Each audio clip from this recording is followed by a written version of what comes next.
आजाद नगर स्थित signature Green's में पिछले दिनों वहां रहने वाले निवासियों ने प्रदर्शन किया था, जिसके चलते India live TV media network एवं एक जिम्मेदार न्यूज चैनल होने के नाते हमने खबर को फॉलो अप किया, समझा कि आखिर प्रदर्शन के बाद की स्थिति क्या है। वहां मौजूद लोगों ने अपने अनुभव साझा किए। कौन कौन सी खामियां हैं, इस पर खुलकर बात हुई। अर्चना साहू, इंदिरा अग्रवाल, आरती कुशवाहा, सरिता गोयल, शालिनी गुप्ता, हेमंत सिंह, अंजलि बहुगुणा, कल्पना श्रीवास्तव, अजय गुप्ता, सत्येंद्र गुप्ता, अशोक यादव, संजय हिमांशु टंडन, आशा वर्मा, गौरी सेंदर आदि लोगों ने अपनी अपनी बात रखी। आइए नजर डालते हैं इस पूरी खबर पर, जो कहीं ना कहीं आपको यह एहसास कराएगी कि आखिर घर लेते समय किन किन बातों की सावधानी रखें। India live TV media network से आकाश कुमार की इस खबर को आप अपने पूरे परिवार के साथ जरूर देखना चाहिए।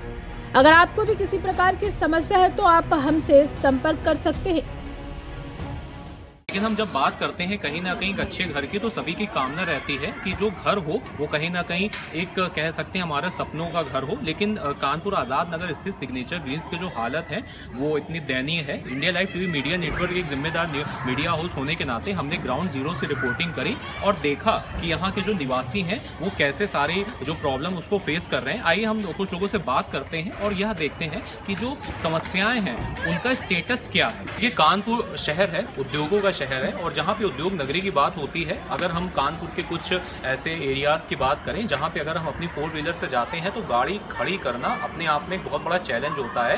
यही हम बात करें फ्लैट की, तो फ्लैट के अंदर मेंटेलिटी अपनी ये है, हम ये जानते हैं, कंफर्ट रहते हैं कि हमारी पर्टिकुलर पार्किंग रहेगी। जब भी इंसान 10-15 लाख की गाड़ी खरीदता है तो कहीं ना कहीं पार्किंग एक बड़ा इशू है। इस वक्त हमारे साथ बात करने के लिए मौजूद है केडीए यहाँ पे सिग्नेचर ग्रीन्स की एक निवासी। आइए उनसे हम जुड़ते हैं और समझते हैं कि जो इशूज हैं वो क्या है आपकी यहाँ पे समस्या। बेसिकली कार पार्किंग को लेकर कार पार्किंग की यहाँ बहुत ज़्यादा समस्या है। केडीए ने ओरली अलॉट कर दी है लॉटरी निकाल के, लेकिन रिटर्न में किसी के पास भी कागज़ नहीं है कि कौन सी किसकी जो है वो पार्किंग है, और ना यहाँ पे किसी की गाड़ी में स्टिकर लगे कि दूसरा आदमी जान सके ये किसकी गाड़ी है। जिसका जब मन होता है जो जहाँ खड़ी करके चला जाता है। इवन जो बाहर के लोग विजिटर्स आते हैं वो भी ऑटो, मिनी ऑटो आते हैं, ई रिक्शा आते हैं, वो भी कहीं भी खड़ी करके चले जाते हैं। और जब इस समस्या के बारे में गेट पे जाके सिक्योरिटी से बोला जाता है तो वो कहते हैं मैडम इसके लिए हम कुछ नहीं कर सकते। तो जब केडीए भी कुछ नहीं कर रहा है और सिक्योरिटी वाले भी कुछ नहीं कर रहे हैं, तो ये बताइए हम जनता किसके पास जाके अपनी कंप्लेन लेके जाएंगे। बिल्कुल। हमको किसी से समाधान चाहिए और हमारे समाधान करने वाला यहाँ पे कोई भी नहीं है। इवन ये भी सुनने में आया है कि कुछ गाड़ियाँ बाहर की भी यहाँ पार्क की जाती हैं। बाहर की गाड़ियाँ क्यों पार्क की जाती हैं ये हमारे सिक्योरिटी वाले ही आपको बता सकते हैं। समस्या ये है कि केडीए के थ्रू समस्या है, जो मतलब है कि हम लोगों ने जो जब इसका वो दिया था तो उसका इन्होंने कहा था कि 1.25 लाख रुपये आपका ज़्यादा है तो हम उसको वापस करेंगे। और यहाँ कई लोगों के उनको पैसे रुपए वापस करने हैं, जो आज तक सारी कार्रवाई पूरी होने के बाद भी केडीए के द्वारा कोई भी कार्रवाई नहीं की गई है वापस करने की। तो उसको टाइम मतलब उसको ना तो सुना जा रहा है हम लोगों की डिमांड को, ना उस पर कोई कार्रवाई की जा रही है। बिल्कुल। तो आपने देखा कि शालिनी जी ने हमें प्रमुख रूप से बताया है कि जो उनकी समस्या है वो कैसी है और कहीं ना कहीं सुनवाई नहीं हुई। आइए अब नेक्स्ट बात करते हैं और देखते हैं क्या है उनकी प्रमुख समस्या। मेरा नाम हिमांशु टंडन एडवोकेट है। मैं C 804 में रहता हूँ यहाँ पे। अभी आपको सारे मीडिया के द्वारा जैसे पता चला होगा कि यहाँ पे पानी की बहुत बड़ी समस्या हुई थी।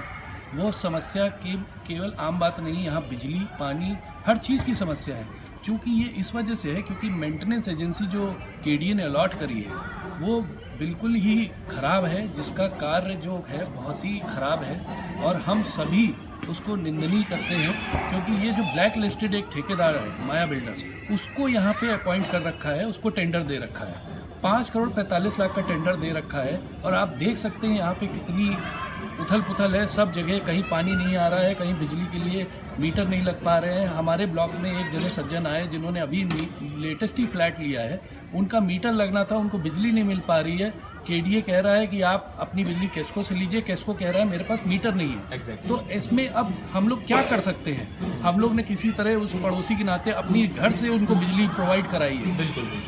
तो इस तरह की समस्याएं हैं यहाँ पे। यहाँ पे समस्याओं के नाम पर अंबार लगा हुआ है। मैं 2 साल से हूँ और मैं यहाँ पे जो यहाँ का जो मेंटेनेंस देखने के लिए कंपनी को अपॉइंट किया गया है वो बहुत ही बेकार है और ब्लैक लिस्टेड है और कोई भी काम नहीं ढंग से करती है। कहीं ना कहीं जब भी बात होती है एक सिक्योरिटी की, हम लोग फ्लैट में क्यों रहने आते हैं, क्योंकि हमें ये विश्वास होता है कि अगर हम रात में 12-1 बजे भी घर वापसी कर रहे हैं तो हम सिक्योर होंगे। सीसीटीवी प्रायरी सिक्योरिटी होती है और आपकी डॉग्स की यहाँ पे जो व्यवस्था होती है, हालांकि यहाँ पे स्ट्रीट डॉग्स का जो है वो बहुत ही आना जाना रहता है। इस वक्त हमारे साथ गौरी बात करने के लिए मौजूद है। आई एम गौरी से सीधे जुड़ते हैं। As a being female girl, कैसी क्या चीजें हैं जो उनको लगती है कि वाकई यहाँ पे होनी चाहिए बेसिक रिक्वायरमेंट? गौरी, आपको क्या लगता है यहाँ पे बेसिक रिक्वायरमेंट ऑन गेट क्या है? बेसिक रिक्वायरमेंट ऑन गेट, आई थिंक हम लोग को सिक्योर फील करना चाहिए, जो हम यहाँ पे फील नहीं करते।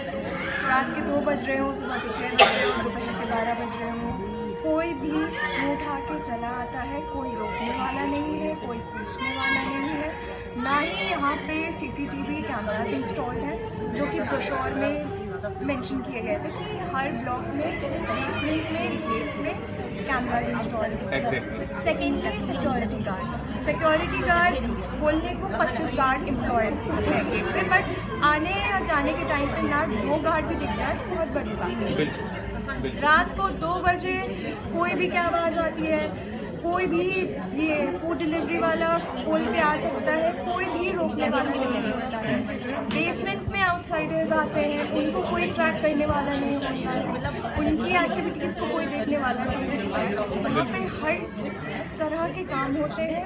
एंड सबसे बड़ी बात ये है कि हम इनके फंड्स दे रहे हैं, हम मेंटेनेंस के लिए पैसा दे रहे हैं और हमारे पास बिल्कुल भी ट्रांसपेरेंसी नहीं है। हमें नहीं पता ये पैसा कहाँ जा रहा है, हमें नहीं पता ये पैसा कहाँ कैसे यूटिलाइज हो रहा है, बिल्कुल बस हमसे लिया जा रहा है। बिल्कुल। तो आपने देखा कि as a being girl Gauri ने जो एक बेसिक प्रायोरिटी है उसको बताया कि कैसे कैसे सारी चीज़ों के ऊपर बदलाव ज़रूरी है। India live TV media network एक जिम्मेदार न्यूज़ चैनल होने के नाते हमारी पूरी कोशिश रहेगी कि हम आपको ग्राउंड जीरो से दिखाएं। हालांकि शुक्रवार को जो यहाँ के जो रेसिडेंट जितने भी हैं उन्होंने प्रदर्शन करा था और आज हमने उसको फॉलो अप लिया और ये पूरी कोशिश करी कि हम बताएं किस तरह चीज़ों में बदलाव होता है। और आगे भी मैं लोगों से बात करूंगा। तब तक के लिए जुड़े रहिए इंडिया लाइव टीवी के इस खास स्टेशन के साथ।